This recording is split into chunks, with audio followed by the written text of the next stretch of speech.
Lahore central jail में 23 मार्च 1931 की शुरुआत किसी और दिन की तरह ही हुई थी। फर्क सिर्फ इतना था कि सुबह सुबह जोर की आंधी आई थी, बहुत तेज। लेकिन जेल के कैदियों को थोड़ा अजीब सा लगा जब 4 बजे ही वार्डन चरत सिंह ने उनसे आकर कहा कि वो अपनी अपनी कोठरियों में चले जाएं। उन्होंने कारण नहीं बताया था। उनके मुंह से सिर्फ ये निकला कि आदेश ऊपर से है। अभी कैदी सोच ही रहे थे कि माजरा क्या है। जेल का नाई बरकत हर कमरे के सामने फुसफुसाते हुए गुजरा कि आज रात भगत सिंह, राजगुरु और सुखदेव को फांसी दी जाने वाली है। उस क्षण की निश्चिंता ने उनको झकझोर कर रख दिया। कैदियों ने बरकत से मनुहार की कि वो फांसी के बाद भगत सिंह की कोई भी चीज जैसे पेन, कंघा या घड़ी उन्हें ला कर दें ताकि वो अपने पोते पोतियों को बता सकें कि कभी वो भी भगत सिंह के साथ जेल में बंद थे। बरकत भगत सिंह की कोठरी में गया और वहां से उनका पेन और कंघा ले आया। सारे कैदियों में होड़ लग गई कि किसका उस पर अधिकार हो। आखिर में ड्रॉ निकाला गया, लाहौर कॉन्स्पिरेसी केस। अब सब कैदी चुप हो चले थे। उनकी निगाहें उनकी कोठरी से गुजरने वाले रास्ते पर लगी हुई थी।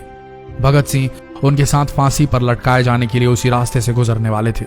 एक बार पहले जब भगत सिंह उसी रास्ते से ले जाए जा रहे थे तो पंजाब कांग्रेस के नेता भीमसेन सच्चर ने आवाज ऊंची कर उनसे पूछा था, आप और आपके साथियों ने लाहौर कॉन्स्पिरेसी केस में अपना बचाव क्यों नहीं किया? भगत सिंह का जवाब था, इनकलाबियों को मरना ही होता है क्योंकि उनके मरने से ही उनका अभियान मजबूत होता है, अदालत में अपील से नहीं। वार्डन चरत सिंह भगत सिंह के खैर ख्वाह थे और अपनी तरफ से जो कुछ बन पड़ता था उनके लिए किया करते थे। उनकी वजह से ही लाहौर की द्वारकादास लाइब्रेरी से भगत सिंह के लिए किताबें निकलकर जेल के अंदर आ पाती थी। भगत सिंह की जेल की जिंदगी काफी कठिन थी। किताबें पढ़ने का शौक हो चला था उन्हें कि एक बार उन्होंने अपने स्कूल के साथी जयदेव कपूर को लिखा था कि वो उनके लिए कार्ल लिब्कनेख्त की मिलिट्रिज्म, लेनिन की लेफ्ट विंग कम्युनिज्म और ऑप्टन सिंक्लेयर का उपन्यास द स्पाई कुलबीर के जरिए भिजवाएं। भगत सिंह जेल की कठिन जिंदगी के आदी हो चले थे। उनकी कोठरी नंबर 14 का फर्श पक्का नहीं था, उस पर घास उगी हुई थी। कोठरी में बस इतनी ही जगह थी कि उनका 5 फुट 10 इंच का शरीर बमुश्किल उसमें लेट पाए। भगत सिंह को फांसी दिए जाने से 2 घंटे पहले उनके वकील प्राणनाथ मेहता उनसे मिलने पहुंचे। मेहता ने बाद में लिखा कि भगत सिंह अपनी छोटी सी कोठरी में पिंजड़े में बंद शेर की तरह चक्कर लगा रहे थे। इनकलाब जिंदाबाद। उन्होंने मुस्कुराकर मेहता को स्वागत किया और पूछा कि आप मेरी किताब रिवोल्यूशनरी लेनिन लाए या नहीं। जब मेहता ने उन्हें किताब दी तो वे उसे उसी समय पढ़ने लगे मानो उनके पास अब ज्यादा समय न बचा। मेहता ने उनसे पूछा कि क्या आप देश को कोई संदेश देना चाहेंगे। भगत सिंह ने किताब से अपना मुंह हटाए बगैर कहा, सिर्फ 2 संदेश, साम्राज्यवाद मुर्दाबाद और इनकलाब जिंदाबाद। इसके बाद भगत सिंह ने मेहता से कहा कि वो पंडित नेहरू और सुभाष चंद्र बोस को मेरा धन्यवाद पहुंचा दे जिन्होंने मेरे केस में गहरी रुचि ली थी। भगत सिंह से मिलने के बाद मेहता राजगुरु से मिलने उनकी कोठरी पहुंचे। राजगुरु के अंतिम शब्द थे, हम लोग जल्द मिलेंगे। सुखदेव ने मेहता को याद दिलाया कि वो उनकी मौत के बाद जेलर से वो कैरम बोर्ड ले लें जो उन्होंने उन्हें कुछ महीने पहले दिया था। मेहता के जाने के थोड़ी देर बाद जेल अधिकारियों ने तीनों क्रांतिकारियों को बता दिया कि उनको वक्त से 12 घंटे पहले ही फांसी दी जा रही है। अगले दिन सुबह 6 बजे की बजाय उन्हें उसी शाम 7 बजे फांसी पर चढ़ा दिया जाएगा। भगत सिंह मेहता द्वारा दी गई किताब के कुछ पन्ने ही पढ़ पाए थे। उनके मुंह से निकला, क्या आप मुझे इस किताब का एक अध्याय भी खत्म करने नहीं देंगे? भगत सिंह ने जेल के मुस्लिम सफाई कर्मचारी बेबे से अनुरोध किया कि वो उनके लिए उनको फांसी दिए जाने से 1 दिन पहले शाम को अपने घर से खाना जरूर लाएं। लेकिन बेबे भगत सिंह की इच्छा पूरी नहीं कर सके क्योंकि भगत सिंह को 12 घंटे पहले फांसी देने का फैसला ले लिया गया और बेबे जेल के गेट के अंदर ही नहीं घुस पाए। थोड़ी देर बाद तीनों क्रांतिकारियों को फांसी की तैयारी के लिए उनकी कोठरियों से बाहर निकाला गया। भगत सिंह, राजगुरु और सुखदेव ने अपने हाथ जोड़े और अपना प्रिय आजादी गीत गाने लगे। कभी वो दिन भी आएगा कि जब आजाद होंगे हम, या अपनी ही जमीन होगी या अपना आसमान होगा। फिर इन तीनों का एक एक करके वजन लिया गया। सबके वजन बढ़ गए थे। इन सब से कहा गया कि अपना आखिरी स्नान करें। फिर उनको काले कपड़े पहनाए गए लेकिन उनके चेहरे खुले रहने दिए गए। चरत सिंह ने भगत सिंह के कान में फुसफुसा कर कहा कि वाहे गुरु को याद करो। फांसी का तख्ता भगत सिंह लिए बोले, पूरी जिंदगी मैंने ईश्वर को याद नहीं किया। असल में मैंने कई बार गरीबों के कलेश के लिए ईश्वर को कोसा भी है। अगर मैं अब उनसे माफी मांग लूं तो वो कहेंगे कि इससे बड़ा डरपोक कोई नहीं। इसका अंत नजदीक आ रहा है, इसलिए ये माफी मांग रहा है। जैसे ही जेल की घड़ी ने 6 बजाया, कैदियों ने दूर से आती कुछ पद चांपें सुनी। उनके साथ भारी बूटों के जमीन पर पड़ने की आवाजें भी आ रही थी।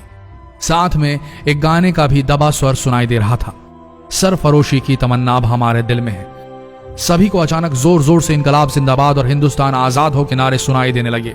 फांसी का तख्ता पुराना था, लेकिन फांसी देने वाला काफी तंदुरुस्त। फांसी देने के लिए मसीह जल्लाद को लाहौर के पास शाहदरा से बुलवाया गया था। भगत सिंह इन तीनों के बीच में खड़े थे। भगत सिंह अपनी मां को दिया गया वो वचन पूरा करना चाहते थे कि वो फांसी के तख्ते से इनकलाब जिंदाबाद का नारा लगाएंगे। लाहौर जिला कांग्रेस के सचिव पिंडी दास सोंधी का घर लाहौर सेंट्रल जेल से बिल्कुल लगा हुआ था। भगत सिंह ने इतनी जोर से इनकलाब जिंदाबाद का नारा लगाया कि उनकी आवाज सोंधी के घर तक सुनाई दी। उनकी आवाज सुनते ही जेल के दूसरे कैदी भी नारे लगाने लगे। तीनों युवा क्रांतिकारियों के गले में फांसी की रस्सी डाल दी गई, उनके हाथ और पैर बांध दिए गए। तभी जल्लाद ने पूछा, सबसे पहले कौन जाएगा? सुखदेव ने सबसे पहले फांसी पर लटकने की हामी भरी। जल्लाद ने एक एक कर रस्सियां खींची और उनके पैरों के नीचे लगे तख्तों को पैर मारकर हटा दिया। काफी देर तक उनके शव तख्तों से लटकते रहे। अंत में उन्हें नीचे उतारा गया और वहां मौजूद डॉक्टरों लेफ्टिनेंट कर्नल जे नेल्सन और लेफ्टिनेंट कर्नल NS सोंधी ने उन्हें मृत घोषित किया। एक जेल अधिकारी पर फांसी का इतना असर हुआ कि जब उससे कहा गया कि वो मृतकों की पहचान करें तो उसने ऐसा करने से इनकार कर दिया।